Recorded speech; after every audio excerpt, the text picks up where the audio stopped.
Hello friends, welcome back to my মহামায়াজাল channel. বরাবরের মতো ইসলাম প্রিয় ভাইদেরকে জানাচ্ছি আসসালামু আলাইকুম ও হিন্দু ভাইদেরকে নমস্কার। তো পৃথিবীর যেখান থেকে ভিডিওটি দেখছেন সবাইকে জানাচ্ছি আন্তরিক অভিনন্দন ও শুভেচ্ছা। ফ্রেন্ডস, থাম্বনেল দেখেই বুঝতে পারছেন যে আজকের ভিডিওটা কি দিচ্ছি। অনেকে অনেক ধরনের কথা বলেন যে এই নকশা দিন সেই নকশা দিন, কালকে থেকে নকশাগুলো দিতে শুরু করব। তার আগে আমি বলে নেই কেন আপনাদের তাবিজে কাজ করে না। আপনারা অনেক তাবিজ লিখছেন, ইউটিউব দেখে লেখেন তাবিজ, কিন্তু তাবিজে কাজ করে না। এর অর্থগুলো কি? কেন তাবিজে কাজ করবে না? তাবিজ যদি থাকে, বই আছে, বই কেনেন বাজার দিয়া, বইতে ইজাজত দেওয়া আছে, তারপরও আপনি কাজ করেন, কিন্তু কাজ হয় না কেন? তান্ত্রিকের কাছ থেকে নিলে হচ্ছে, আপনি লিখছেন তা হইতেছে।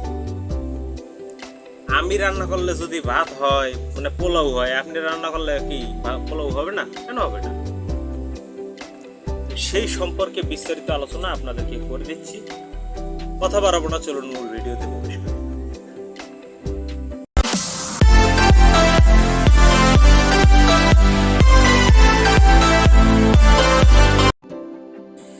সো ফ্রেন্ডস, ফিরে আসলাম একটা ইন্টুর পর। এখন কথা হচ্ছে তাবিজ কবজ লিখি।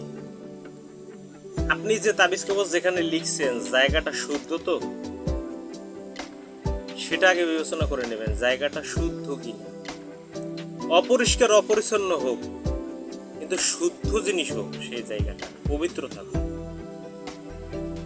এলোমেলো থাক, কিন্তু তারপরও আপনার তো পরিষ্কার পরিচ্ছন্নতা থাকতে হবে। পাক পবিত্রতা বজায় রাখছেন তো, সেটা বজায় রেখে তারপরে তাবিজটা গেল এক। দ্বিতীয় কথা বলি, আজকের মূল টপিকটা হচ্ছে কি জানেন? ছাপানো বিষয় নিয়ে। অনেক তান্ত্রিকের কাছে দেখবেন ছাপানো কাগজ আছে, এরকম পাতলা কাগজ, বলে আমাকে একটা শরীর, আপনি গিয়ে বলবেন শরীর বন্ধকের তাবিজ দেন বা যে কোনো মহব্বত তাবিজ দেন, একটা তাবিজ এরকম ভাস করে ঢুকাইয়া তাবিজের কাঁচা মন দিয়ে আটকে দিয়ে এই ধরেন, এটা ব্যবহার করেন, আপনার শরীর বন্ধ হয়ে যাবে 2 দিন ঠিক, আবার যেরকম তারিখ।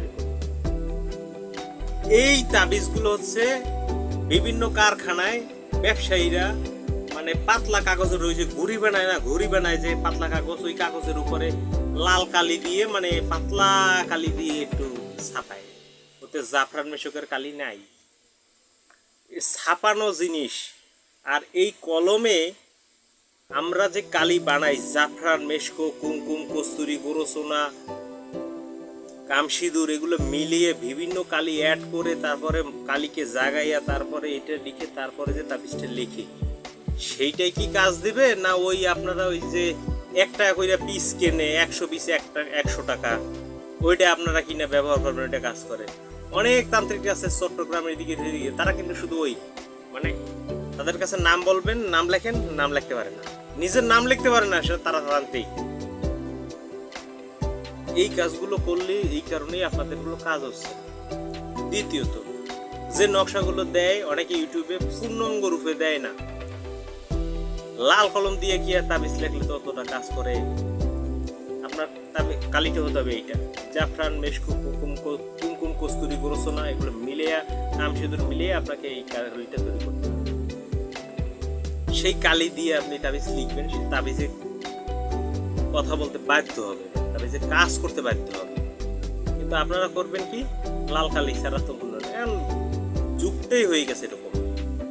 আগের দিনে মানুষ তাবিজ লিখতো ঘোষ পাতায়, আপনারা এখন করেন কি? সাদা কাগজ, আর ওই দাগ কাগজ আছে, কিন্তু করবে কি এখন? উপায় নাই। এইসব তান্ত্রিক যাদের কাছে যান আপনারা, ওই যে হাতে লেখা জিনিস আর ওই মেশিনে ফাপকে ছাপাইয়ে আপনারা একটা জিনিস দিয়া দেয়, ওইটা এক জিনিস, আকাশ পাতাল ব্যবধান। হাতে লেখা সেটা গুরু মন্ত্র করে জপ করে তারপরে সিদ্ধ করে তারপরে আপনাদেরকে দেওয়া হয়। এরপরে আপনারা মনে করেন ইউটিউবে একটা নকশা দিচ্ছেন, এই নকশাটা জানেন যে পোড়াইলে কি হয়ে যাবে। অনেক তান্ত্রিকের কাছে যাবেন, দেখবেন যে তারা ওই বাইক করে কয়টা কাগজ দিয়ে দিচ্ছে আপনারে, ওই প্রিন্ট করা কাগজ ধরাই দিবে আপনার হাতে, নেন এই পোড়াবেন প্রতিদিন একটা করে, তাহলে আপনার প্রেমিকে ছুটে আসবে। ডৌয়া বিন্দু মাত্র হবে না, কারণ ও কি কোনো কালি দিয়ে লেখা হয়েছে, কোনো মেশিনে ছাপাই আছে? মিরপুর শাহ আলীর মাজারে, বিভিন্ন মাজারের দরবারে ওইগুলো বেছে 100 টাকা, 100 পিসের বান্ডিল থেকে 100 টাকা করে আমি দেখছি। লাভ হবে কেউ দিয়ে ও দেওয়া যাচ্ছে আপনি।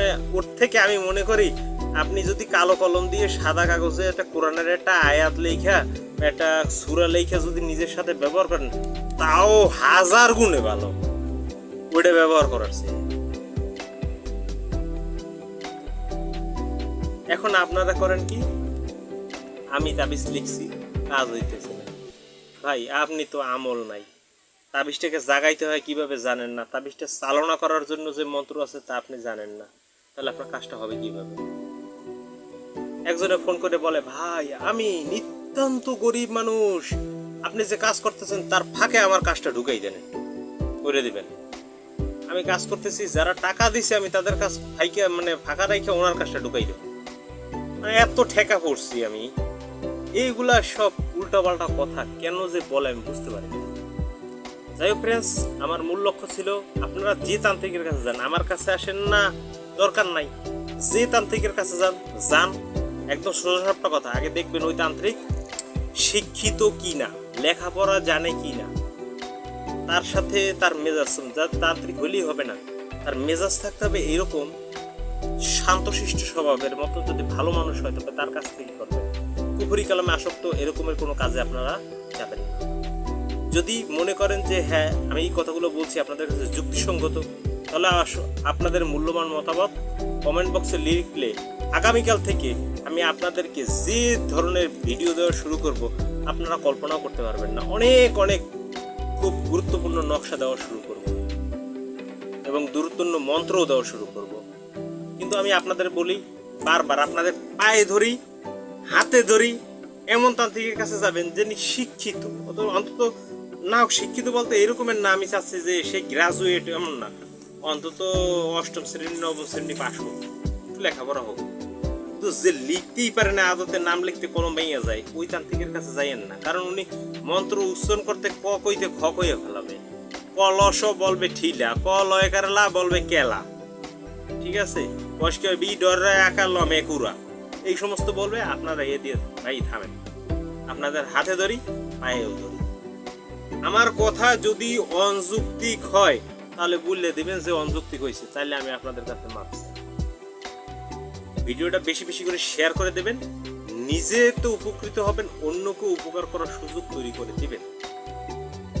আর বিশেষত কথা হচ্ছে যে এই সমস্ত তান্ত্রিকের জন্য কিন্তু আমি একদিন নাম বলেই ফেলবো কয়েকজন তান্ত্রিকের।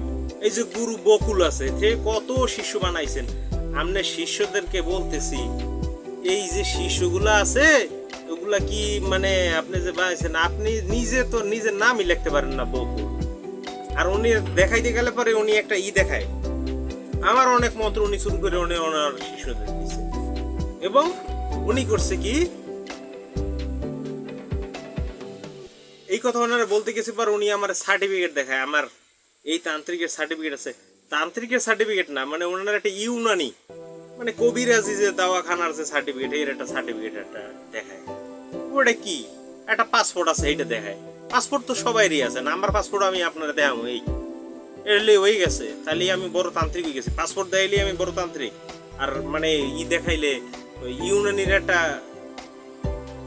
আছে, সার্টিফিকেট আছে, এই জন্য আমি হয়ে গেছে, বড় তান্ত্রিক হয়ে গেছি। এই সমস্ত ভণ্ডামি বাদ দেন, আগে বুঝে নেন। মন্ত্র উচ্চারণ করতেও পারেন অনেকে ঠিক মতো, আপনারা একটু বুঝে থাকেন, আপনারা বুঝে ঠুইজে সেগুলা তারপরে কি করবেন। আমি কারণ নিন্দা করতে এখানে আসিনি, আপনাদের বুঝতে বলছি। আমার কাছে আসতে হবে এটা আমি বলি না, আপনারা যেখানেই যাবেন সেটা বুঝে তারপরে পা দিয়ে। যদি ভিডিওটা ভালো লাগে অবশ্যই লাইক কমেন্ট শেয়ার করতে ভুলবেন না। সবাই ভালো থাকবেন, সুস্থ থাকবেন, শুভকামনা রইল। আল্লাহ হাফেজ।